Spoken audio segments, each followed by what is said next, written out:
What's up, everybody? I'm James. Welcome to Mechanical Mayhem, and welcome to the MechWarrior 5 Clans Flashstorm DLC story-driven campaign playthrough. This is where we will be checking out all the cutscenes, listening to the banter, and I'll be going over things pertaining to what's going on, the greater scheme of the Battletech lore, and all stuff in between for this really fun DLC campaign. We are one of the Silverroot Keshik, and I'll be doing this campaign with custom builds on expert difficulty. So, with that in mind, strap yourselves in and prepare for drop. What is the status of Star Colonel Huntsig? He is currently being examined in medbay, but he is expected to make a full recovery. And we have already put the mine to good use. I am surprised the Caretans are still engaging us in combat. They are quickly learning their lesson.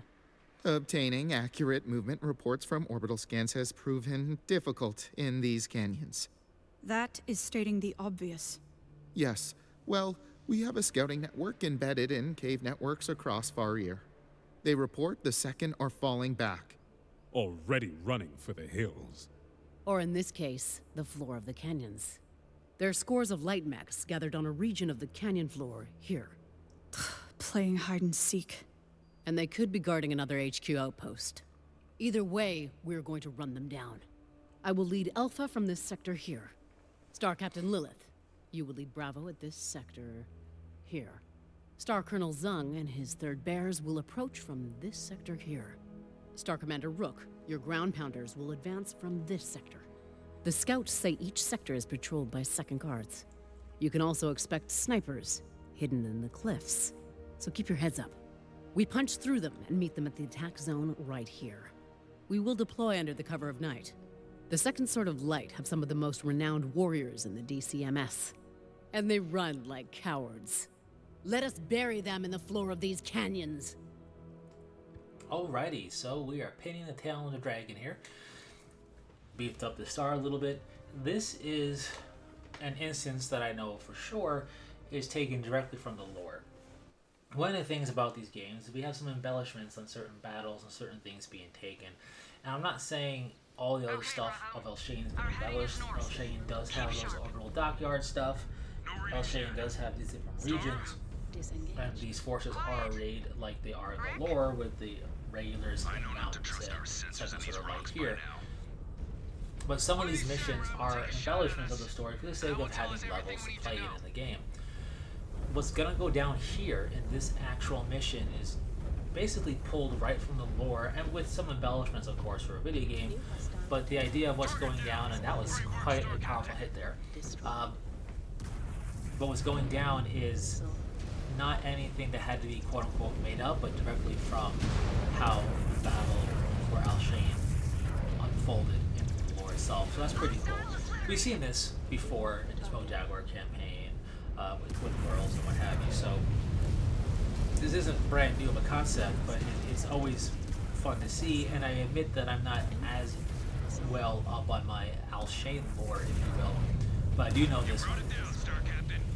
Other stuff will also play out kind of in line with the lore. The whole entire campaign more or less does, but to have a mission basically draw directly from like passages in lore and writing and whatnot is pretty cool when it does happen. Making use of water, of course, because we have 4 here PPCs and I want to fire them often. So, pretty nice. We are making our way through our section of the canyon, if you will. So, here we have some plot development also within the STARS game-specific plot, which is pretty cool.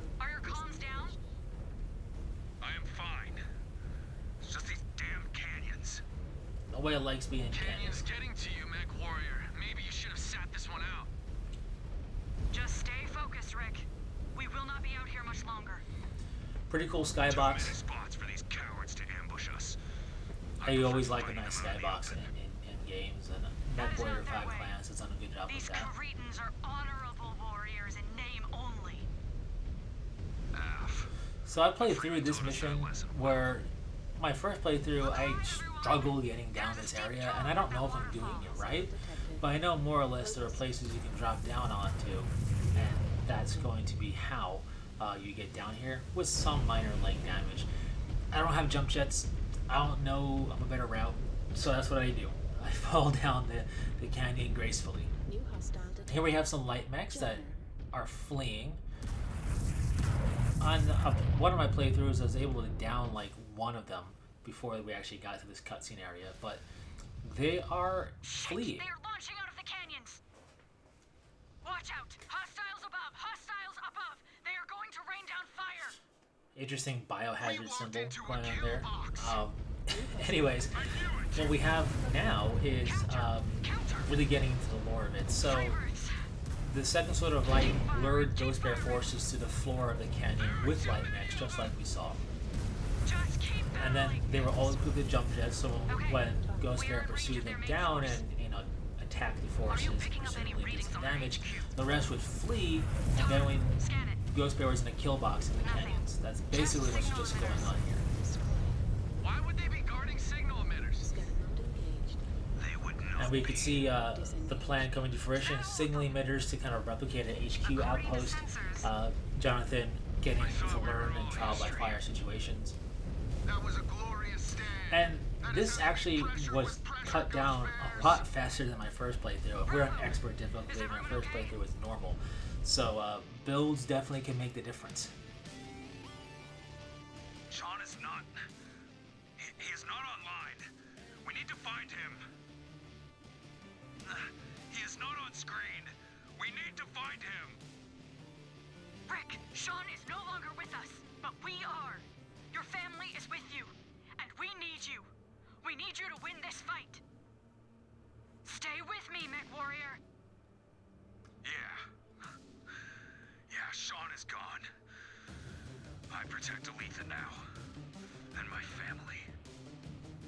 And there are plenty of Creetans to protect us against. Alrighty. The plot thickens with his neural implants. We saw this in the trailer, but his neural implants are something that is a double-edged sword. We also learn about this in MechWarrior 5 Clan's base campaign, it's called Jaguar campaign. And also, it's in the lore, right? This isn't anything made up for the game, this is part of the lore of these neural implants in general. I like that little mini cutscene there, the kind of GoPro style angle of Rick's mech. That will of course be whatever mech he's in. So he's in a gargoyle in this case, but whenever mech he's in, it'll do the same thing, which is pretty cool. I know you are all angry, so use it to take those feelings. And as I was saying earlier, I used custom builds in my first playthrough as well. I just feel like these builds were a bit punchier perhaps, and you know, knowing what's coming as opposed to just seeing how they're going to handle stuff for the first time also I think helps in clearing out the enemy. Demolish that mech! So we made it through the first kill box, and now we are basically punching our way through what in essence is, I don't know if you call it an ambush, maybe a setup is better to call it an ambush, but we're just trying to get outside of these canyons now. With Haramoto Chi, and we had a Grasshopper, and now we have another Sokol. Maneuvering first shot. It's not a good time to be at the bottom of the canyon, but we do have water to our advantage here, which I'm going to make use of liberally because I have 4 air PPCs and I want to shoot them like they're machine guns. So being in the water is going to be helpful for that whenever I can be. Luckily, it's one Sokol, and his maneuverability is going to be a bit limited in a canyon. So between that and the star being an absolute powerhouse of a star, right? We have 2 gargoyles, a Timberwolf, Up ahead. a Night Gyre, and a Warhawk. We are able to really Gustav lay the neglected to pain mention down, more or them. less. He has provided a spotty intel, Sakan. He has reminded me that the DCMS And we does learn not more about update them on their Comstar makeshift and how they sites. don't have all the answers, clearly. But when we get back, I will have words with him. This is an open area. Sakan Kabrinsky is not happy about the spotty intel from Comstar, though, as you would not be. Then advance and secure it. We can use it as needed. Star Commander Rook, I'm pissed off. Bound to I really like that little commentator. Star Commander, I'm pissed off. All right, let's tear into the enemies and get out of here.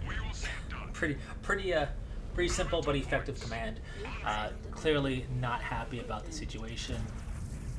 Now, Comstar didn't set up Ghost Bear, but it's very clear that they were fed false information, or at least a better way to put it is not completely accurate information.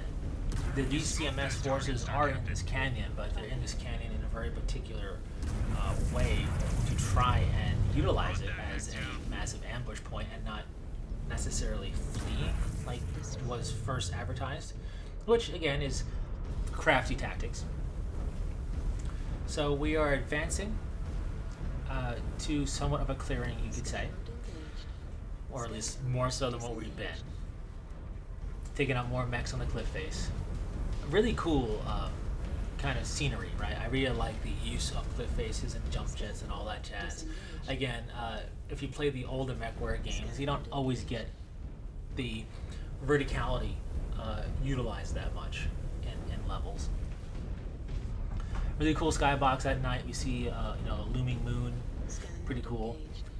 And we are now out of the canyons, and we have more things to fight. But as you can see in the distance, and we'll see as we close the distance, this is quite a scrapyard.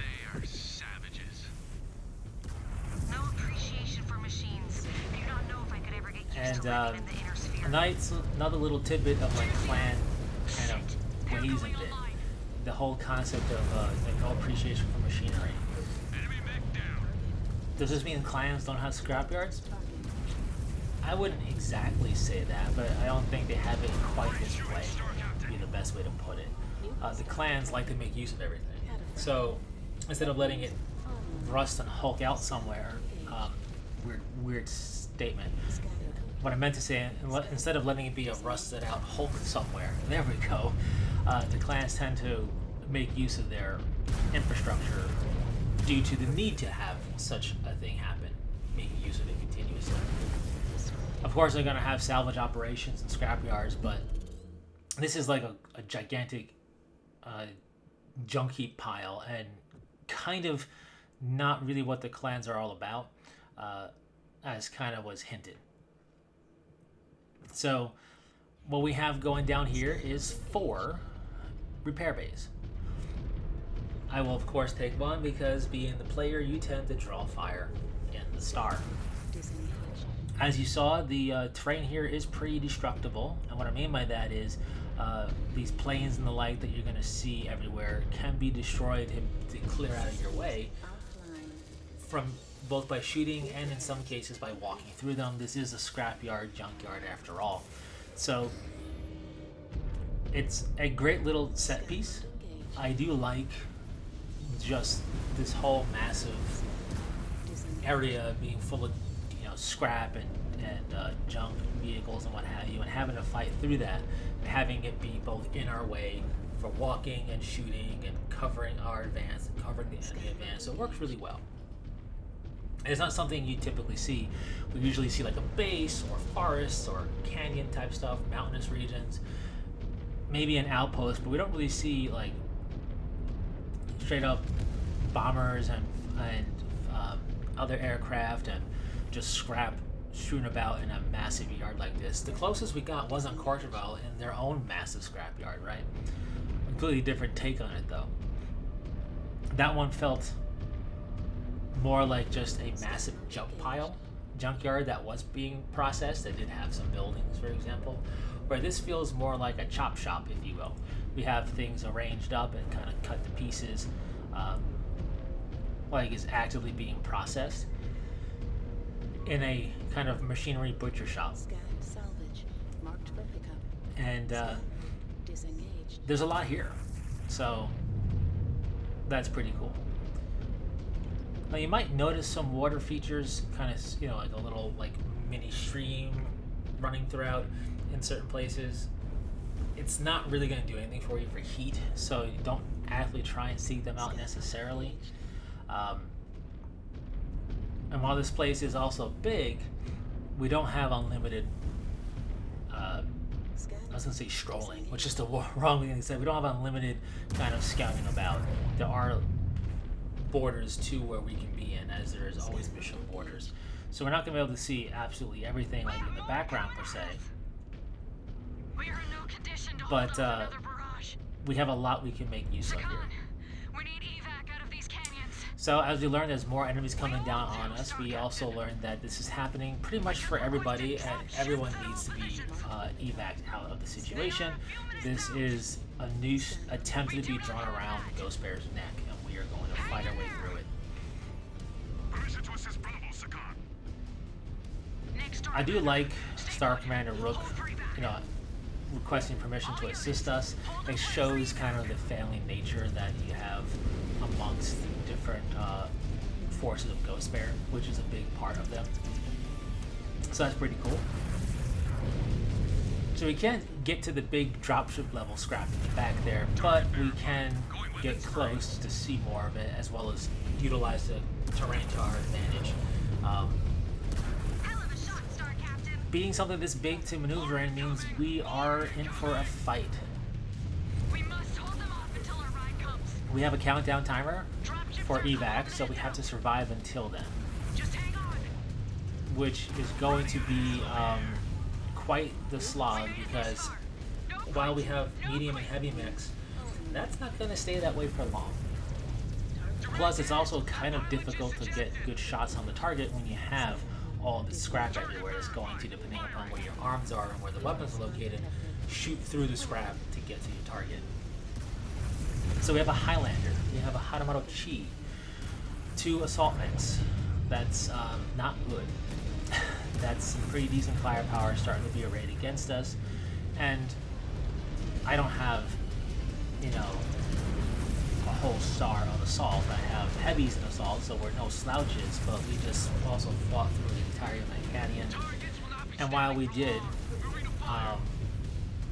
be able to repair, this is still, you know, at the end, lore-wise, of a grueling fight through a canyon. So story-wise, these pilots are going to be a little more weary than what's fighting against us.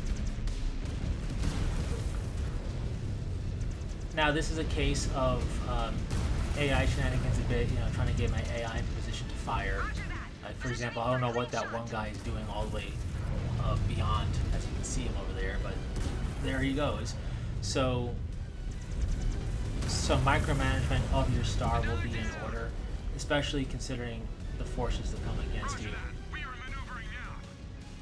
So, as we can see, there's no additional cooling in this little water trough zone thing, but it's a way to kind of be in open space enough to get your star somewhere collectively to guard and not just wander off. So that's why I kind of double back to it. And here we can see the salvage operations kind of getting in our way. My shots got soaked up by these pile of flyers. And we saw an Atlas there, which is definitely problematic. What I can say is that it's basically like assault mechs galore. The more you destroy, the more show up to a certain number. And I've never really had the time to take out the optional objective of all of them. I would like to, I just never really had it happen, just due to time. Marauder 2, that's a 100-ton assault mech. Atlas, of course, is a 100-ton assault mech. I don't think we're going to see one here, but I have destroyed enough mechs to see an Annihilator, which is another 100-ton mech that's actually pretty dangerous. The Highlander is like 90 tons or so. They're pulling out all the stops. This is the embellishment portion, insofar as for game, of the lore here, because what this is representing is the heavy fighting for Ghost Bear to get out of the canyon.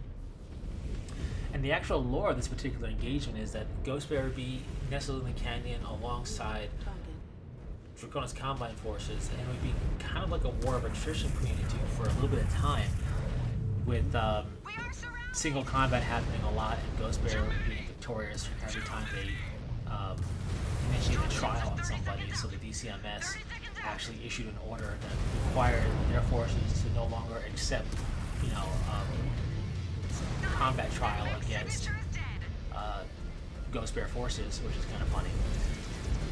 So instead of having that go down for like a period of, a much longer time period than we have here, we have this pretty cool way of showcasing the issue and the hard-fought fighting between DCMS and Ghost Bear forces, with the forces we're fighting as well as the Tom Shatter and the like for the mission as it went on. So pretty cool mission for sure, and a decent amount of merit points also earned.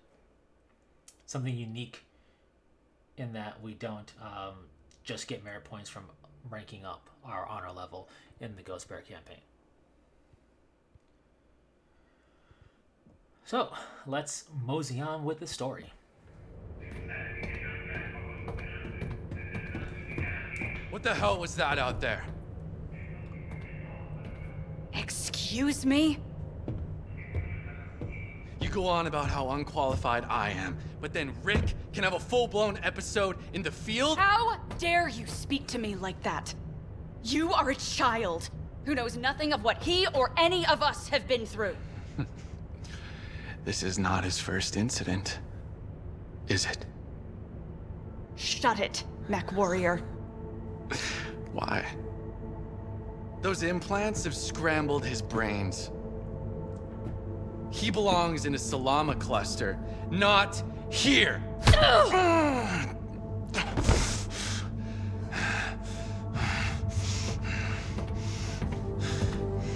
Why are you even here? Why the Keshik? Who would refuse the chance to fight at the Sakan side? You do not get it, do you?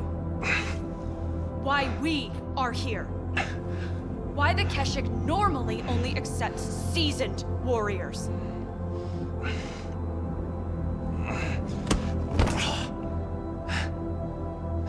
It is because we are the best the clan has to offer. Each of us carries a blood name, earned through the trial of Bloodright. Each of us has been clawed fighting an actual Ghost Bear. And we have nothing further to prove to the clan, to you, or to anyone else. All that remains is service and a dignified death in battle. And we know that a part of us will live on in the next generation of warriors. But you have nothing. No accomplishments. No glorious conquests, no great victories credited to your codex. When you die, you will be forgotten, with no legacy to pass on.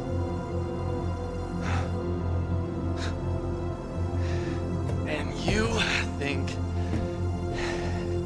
any of that justifies keeping a threat to our own star around?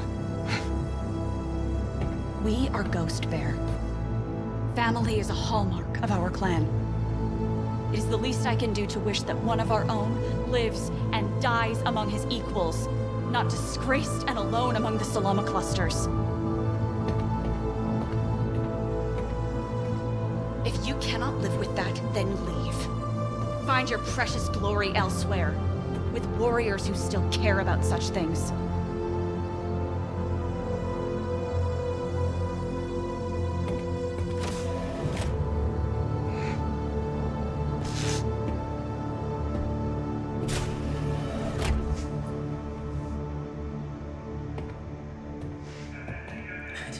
I do like Jonathan at the end there, like, what do you want? I already said my piece. So we learn about family. It's all about family, Tom, right? That's the Sonic saying. But yeah, definitely Fast and the Furious up in here. We also gain access to a Kodiak now, which is kind of cool. But yeah, we learn about the Silverroot Keshik. Their lore is that to be among them, you have to have actually fought an actual Ghost Bear, which is part of a ritual that the Ghost Bear clan has. And we learn why Silverroot exists and how they are. It's a really cool cutscene. I like it. Jonathan does make a good point though. You know, that's all well and good, but he can become a threat to the Star, which is true. And she also makes a good point that family is their hallmark, right? It's the hallmark of the clan, so we need to keep him amongst his family, and he can have a dignified end with the rest of us, not off alone somewhere in a Salama cluster. So, pretty cool cutscene, pretty cool mission. We learn a lot about Clan Ghostbear, the Silverroot Keshik, and the Battle of Elshane in this mission, really, considering it's a direct take from a conflict that happened during the actual lore of conquering this world. So, really cool to see it. A fun mission. You get to have quite the slog of a fight towards the end there. And, yeah, not much else to say. Just really enjoying it. We are getting closer to the end, however, right? We don't have many missions left, so they're going to ramp up in intensity, which would be a lot of fun. In any case, thanks so much for tuning in and sticking through it. Share your thoughts, and until the next one, take care.